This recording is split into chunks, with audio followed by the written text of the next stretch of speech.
Porto e Baixada. Oferecimento: Brasil Terminal Portuário. Acreditar e inovar. E Praticagem de São Paulo. Segurança, tecnologia e produtividade a serviço do Brasil.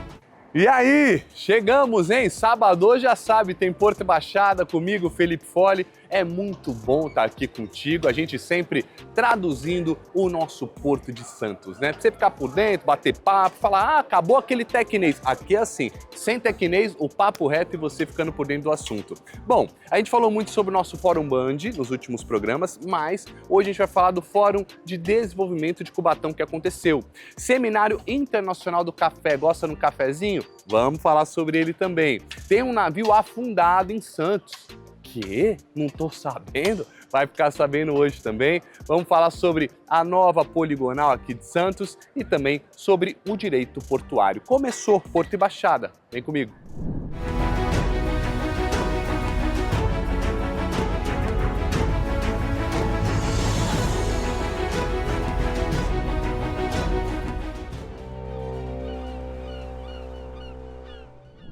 Estamos aqui no Parque Valongo para te mostrar esse navio aqui. Ué, que navio? Tô vendo um guincho, tô vendo um guindaste, né? Mas aqui tinha um navio que a gente já mostrou algumas vezes no nosso programa Porto e Baixada, o navio lendário histórico Professor Bernardi, gente, que infelizmente afundou. Teve uma avaria, teve problema, agora tá todo mundo se juntando para fazer aquele procedimento de reflutuação, ou seja, levantar ele e tirar ele daqui. Na última semana aconteceu uma operação de reflutuação do navio de pesquisa Professor Bernardi. A operação realizada pela Marforte, empresa contratada por procedimento, conta com ações para avaliar as condições da embarcação. A Autoridade Portuária de Santos informou que a previsão de gastos é da ordem de 8 milhões para a recuperação da embarcação. Vale lembrar que o Professor Bernardi, esse navio aí, ele afundou no dia 13 de março, depois de uma avaria no casco, que provocou a entrada de água na embarcação. Considerado um dos principais navios de pesquisa científica do Brasil, a embarcação está com 60 anos, já é idosa, né? E participou de mais de 150 expedições oceanográficas, incluindo missões na Antártida. Hoje, a embarcação pertence ao Instituto do Mar. E aí, cafezinho para você com açúcar ou sem? Hã? Eu vou no sem açúcar, tá? Quando eu parei de tomar, eu percebi que eu gostava do açúcar, não era do café. Mas independente, né? A gente gosta mesmo é do café. Você vai com açúcar ou não, isso não importa. A gente gosta do cheirinho, da torra, tem um monte de coisa. Então, a Associação Comercial de Santos promoveu o 25º Seminário Internacional do Café. E a gente vai te mostrar agora. Pra você ter uma ideia, 15 representantes de países diferentes passaram por aqui. O Santos Convention Center, na Ponta da Praia, foi palco do Seminário Internacional do Café, edição de número 25. Reuniu especialistas, produtores, pesquisadores e representantes da indústria para discutir desafios e tendências do setor. Entre os palestrantes, participou Walter Longo com o tema Inteligência Artificial e Modelos de Negócios. Agora nós estamos numa mudança de tempo. Isso vai requerer uma revisão total de paradigmas por parte dos gestores em relação a seus negócios. A importância do evento? O evento é impressionantemente importante e não é à toa. O Brasil é o maior exportador do mundo em café, é o maior produtor, então o evento reflete a pujança desse segmento de atividade. A busca por pessoas para trabalharem com IA está levando a uma busca de pessoas assim, mais velhas. Então está ficando meio de lado aquela geração dos 20 aos 30 anos e a demanda está por profissionais acima dos 50, 45 anos. Eu acho que é uma questão de saber escrever melhor, ter vocabulário melhor, saber da ordem, porque IA a gente trabalha muito com essa questão e eu achei isso bem interessante e bem produtivo na palestra dele. De acordo com Elber Alves Justo, vice-presidente da ACS, Associação Comercial de Santos, que organizou o evento, há participantes de diferentes países que podem conferir os estandes de expositores que trazem as novidades do setor, além das palestras. Primeiro com alguns painéis voltados para o café, né? Diversos setores do café estão cobertos, né, durante toda essa apresentação. Por ser um seminário de café, obviamente, é o assunto predominante. Mas assuntos correlatos também, né? Então, logística, a infraestrutura portuária para o escoamento dessa produção, macroeconomia, geopolítica e inteligência artificial. Essa feira de expositores é justamente para promover esse network. Então tem as empresas que estão ligadas diretamente ao café de alguma forma, né, ou os produtores, os negociadores, né, os traders de café, empresas de navegação, então terminais portuários. Então existe uma gama de pessoas que prestam serviço para essa cadeia produtiva. O Museu do Café pensou em trazer uma exposição para esse evento, que é super importante para a nossa cidade. E hoje o Centro de Preparação está operando a cafeteria móvel do Museu do Café, então nós podemos trazer aí um café de parceiros, né? Estou com um café de mulheres, que é um café de sul de Minas, da Dona Zezinha, da Fazenda dos Tachos, no qual conta aí toda a história e também participa, né, junto com a gente no mês de março, do projeto do Museu do Café, que é Mulheres que Movem o Café. A 25ª edição do Seminário Internacional do Café foi organizada para receber cerca de 1.000 pessoas ao longo de 3 dias de evento. O Brasil hoje, como maior exportador, maior produtor de café do mundo e segundo maior consumidor, tem desafios, mas também tem oportunidades. E buscar uma melhor eficiência para o porto. Lembrando que o Porto de Santos é responsável por cerca de 80% dos embarques de café do Brasil.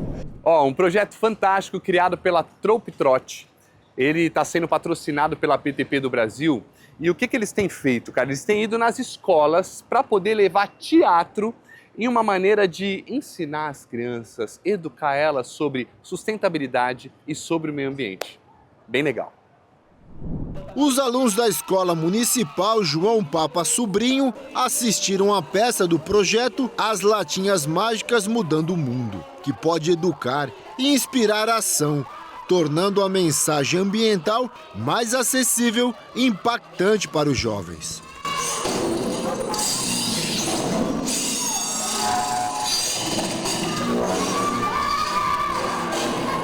Essa peça é muito importante porque eles estão vendo na prática aquilo que eles já realizam. Aqui na escola, os alunos são protagonistas porque eles são autores das ideias e das atividades para reciclagem, como, por exemplo, coleta de tampinhas, também eles fazem a coleta do óleo, então eles estão ativamente participando de ações que visam a preservação do meio ambiente. E esse espetáculo, ele vai ao encontro daquilo que eles realizam, estão muito felizes em assistir. A história ganha novos rumos quando as latas mágicas entram em cena e inspiram o público a praticar o descarte correto de resíduos, por meio da separação dos resíduos e estimulando o aprendizado na prática.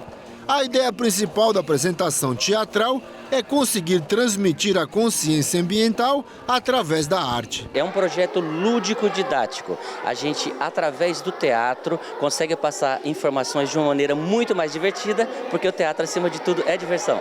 A peça tem a duração de 45 minutos, com a classificação livre, e o espetáculo será apresentado gratuitamente em escolas públicas, centros culturais e instituições sem fins lucrativos para crianças de 6 a 12 anos. Que nós estamos fazendo durante a semana várias escolas aqui na cidade de Santos e nós estamos difundindo a informação de reciclar, da importância da reciclagem para essa criançada e o mais interessante, né, é muito melhor educar um pequenino do que punir um adulto. Então a criançada aprende de uma maneira muito divertida a importância da reciclagem. O Brasil produz cerca de 90 milhões de toneladas de lixo por ano e recicla somente pouco mais de 7% desse volume. Então, promover a consciência ambiental desde a infância pode mudar essa realidade. Eles agem como agentes multiplicadores. Aquilo que eles aprendem aqui, eles levam para toda a comunidade escolar, para suas casas e vão contribuir então realmente para um futuro onde as pessoas tenham a conscientização ambiental desde cedo. É IA para cá, IA para lá, né? Todo mundo sabe o que é inteligência artificial, mas ninguém sabe direito o que ela implica, o que ela facilita. Então, para descomplicar aqui, ele, Rodrigo Zanetti, chega mais para falar sobre a IA no nosso porto. Olá, hoje eu vou tratar de um tema que está revolucionando não só o transporte marítimo, o setor portuário, o setor aduaneiro em geral, mas está transformando toda a sociedade de uma forma global, de uma forma geral, que é a inteligência artificial. Quando nós pensamos em inteligência artificial, muitas vezes pensamos em grandes robôs, em sistemas computadorizados, mas não é só isso.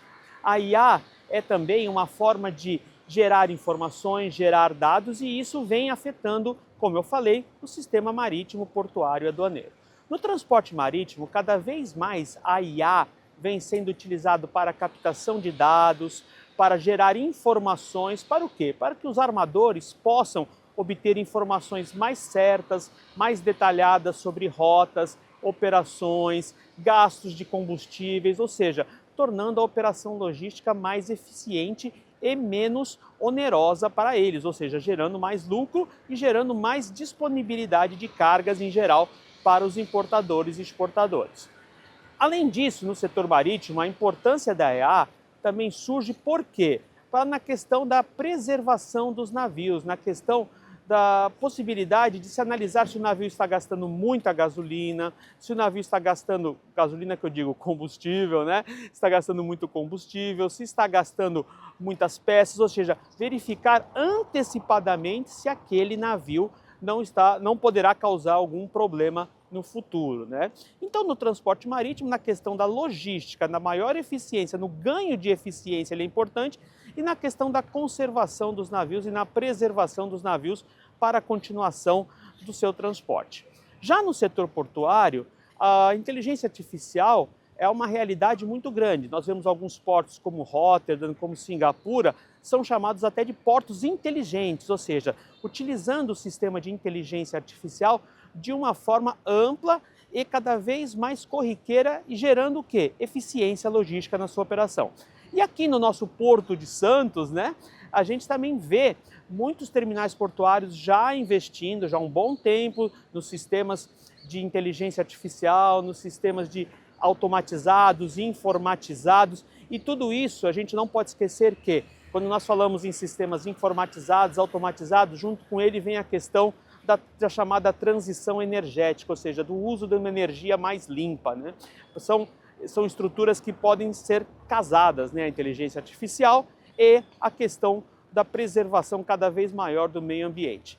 E por fim, na questão aduaneira, né? Falando aqui da nossa alfândega de Santos, cada vez mais as aduanas, não só no Brasil, no mundo, vêm utilizando sistemas de inteligência artificial para controle de cargas, para combate de crime, ou seja, para que cada vez mais as operações de comércio exterior no mundo inteiro sejam mais seguras, né? É isso que buscam as aduanas no Brasil.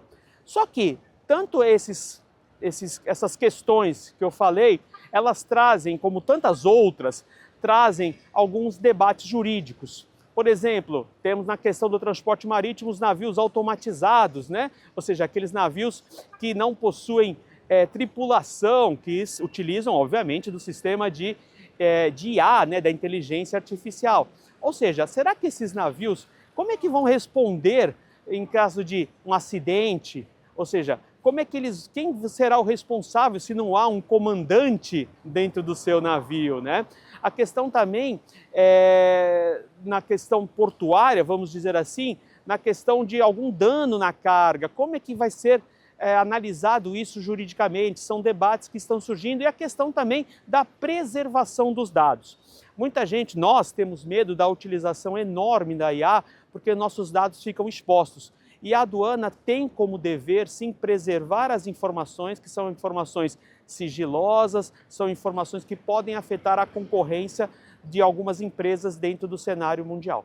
Então, fica a dica, a IA está aí, não só na questão da sociedade em geral, mas também no cenário portuário, marítimo e aduaneiro.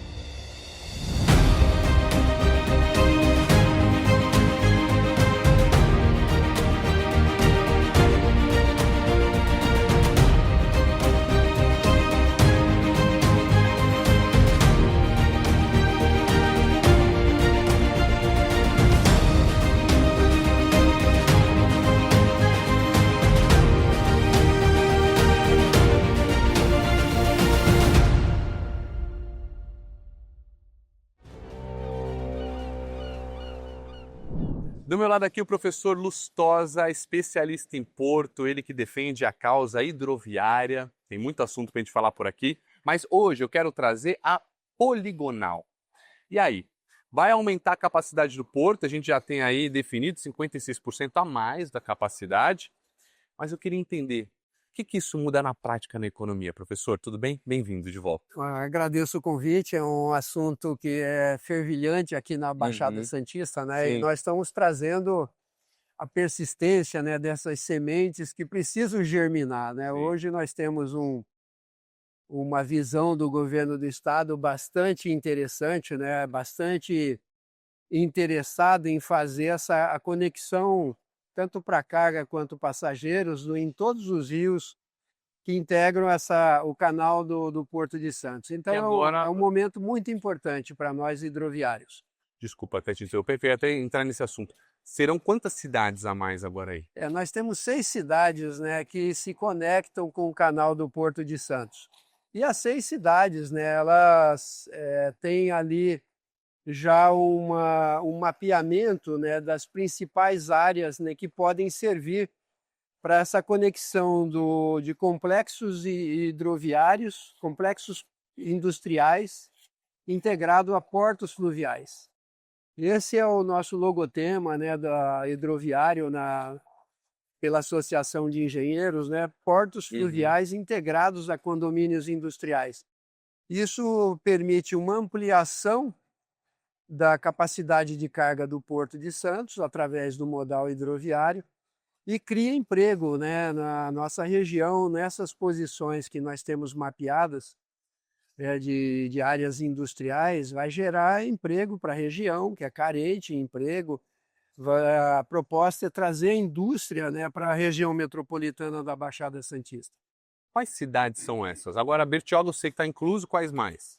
Olha, eu fiz questão de incluir até uma pontinha, né, ali da Praia Grande, passando por São Vicente, Tá bem. Cubatão, vindo para Santos Continental, Bertioga e Guarujá. Né? Então essas 6 cidades são estuarinas, né, que está ligado ao principal porto do país, principal PIB do país, que está no rodapé superior do Planalto. Então o porto não pode parar de expandir, não pode parar de criar novas possibilidades para atender ao Brasil, que o porto não é de Santos, o porto é do Brasil. Nós temos 16 estados da federação, né, que utilizam o Porto de Santos, né, regularmente. E por que eles utilizam o Porto de Santos? Porque nós somos especiais, bonitinhos, cheirosos? Não, porque não tem opção. Os armadores estão aqui, eles vão continuar frequentando aqui, nós precisamos arrumar solução rodoviária. Nós estamos aí com a 3ª via da Imigrantes já no pipeline aí do governo do estado. Tá, Ecovias contratada para fazer esse desenvolvimento. Nós temos a FIPES fazendo a triplicação da capacidade ferroviária, né, no Porto de Santos. E o canal também precisa ser expandido. E essa poligonal nossa, né, ela está inserindo aí 56,2% da capacidade. Podendo chegar a uma capacidade futura de quanto? O limite é infinito. É infinito. Nós temos muitas muitas só áreas. expandindo e organizando. A minha visão, né, eu trabalhei por isso, as sementes foram plantadas, né, porque todas as áreas a montante que se conecta com o canal, elas têm que se tornar áreas de preferência para o Porto de Santos. Como aquela placa que a gente vê na rodovia, antes de construir, consulte o DR, consulte o DERSA. Você tem que consultar, porque a prioridade são os projetos portuários. Que as cargas transportadas no país, 90% praticamente no comércio internacional vem do modal marítimo, né? Então nós temos que preservar essas áreas, né, pelo interesse portuário e retroportuário. Agora, como que funciona na prática, né? Caminhões nas estradas, tá tudo cheio, tem a ferrovia.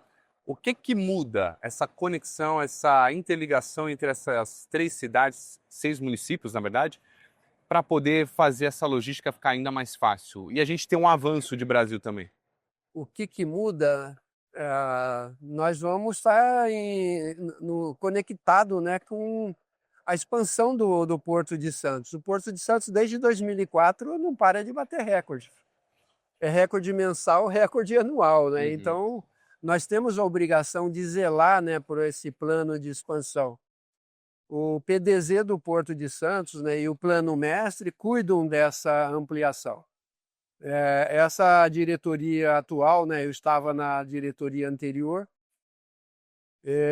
com o ministro Márcio França, foi dado continuidade com o ministro Silvio Costa. Eu voltei para o Conselho, né, do Porto, Conselho Fiscal, e nós continuamos ali insistindo, né, em incorporar cada vez mais áreas à poligonal do Porto como uma prevenção estratégica, né, de criar essa expansão de uma economia que não para de crescer no entorno do Porto. E como que fica a implantação dessas hidrovias? Como que vai ser isso na prática, meio ambiente, tudo isso? Na prática, eu estou até otimista nessa questão ambiental, né? Nós estamos com a Lei 15.190 de agosto do ano passado. Essa lei ela traz uma possibilidade de uma agilidade no licenciamento ambiental. E aquilo que o governo federal emitiu uma DUP, Declaração de Utilidade Pública, essa declaração vai trazer a permissão para que o projeto seja implantado com celeridade. Agora, o povo está cansado de promessa, data, mas a gente quer saber uma data aqui, né? Para saber se cumpre. Qual que é o prazo que vocês imaginam para isso? Olha, pergunta de muitos milhões de dólares. Eu estou do lado da nossa audiência, desculpa, professor. A minha bola de cristal aqui, junto com a minha cigana, você imagina quanto tempo? Ela traz sempre para o próximo ano 3, 4, 5, 6%. O presidente Pomini gosta de falar de 10%. E eu gosto de ouvir quando ele fala o Porto tende a crescer 10%, em 10 anos vai dobrar. Otimista pra caramba, sim. Vai dobrar. A economia traz essa garantia. Professor, obrigado mais uma vez. Maravilhoso, obrigado pelos esclarecimentos. Você sabe que você é sempre bem-vindo aqui no Porto Baixada, hein? Eu estou sempre à disposição. Tamo junto. Valeu, gostou? Eu gostei de você. A gente sempre fala muito do desenvolvimento do nosso porto, da nossa economia, e as indústrias também fazem parte disso. Você viu, né? Tem todo um ecossistema aí por trás, que inclusive a gente falou agora com o professor Lustosa, que você acabou de ver.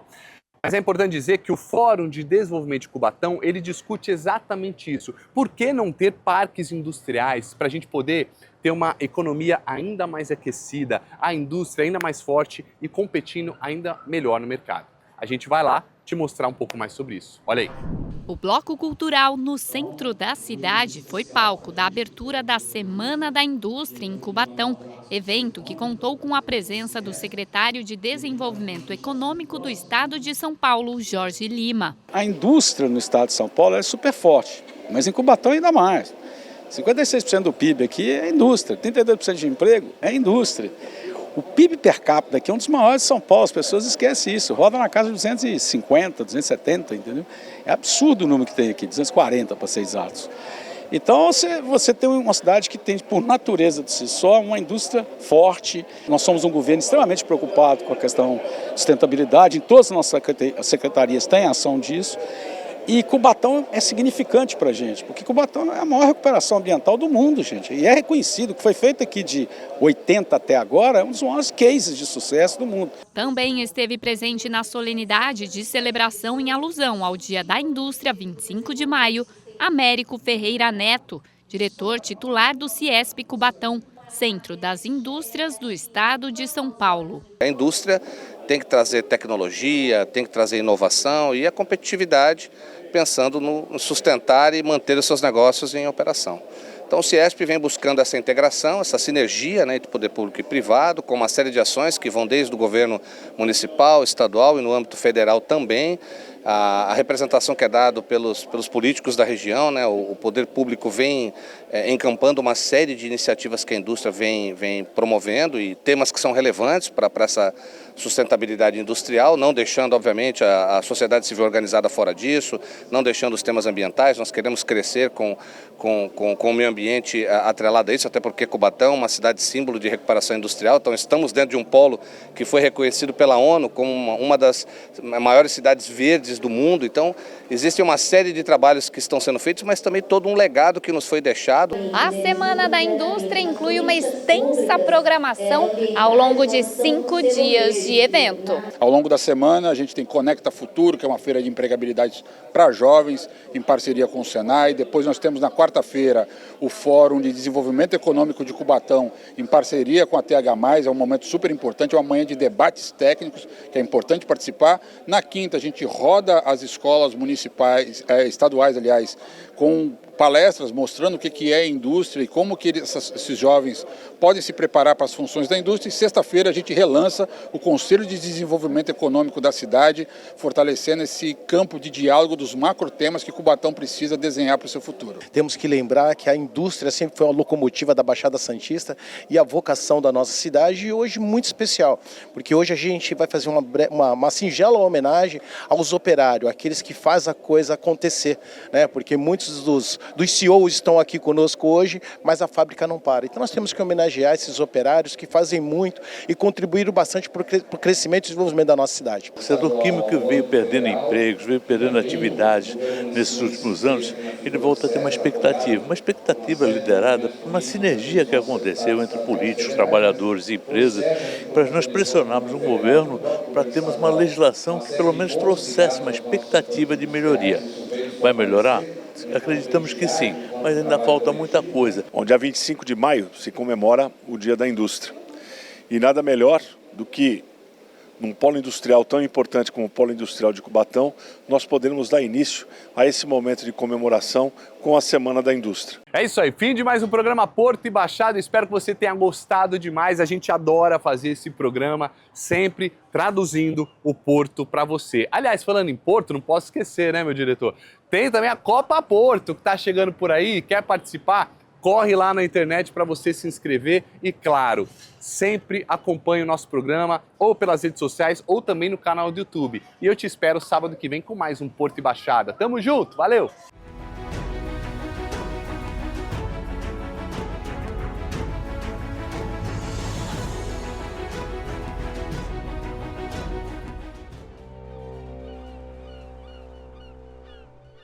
Porto e Baixada. Oferecimento: Brasil Terminal Portuário. Acreditar e inovar.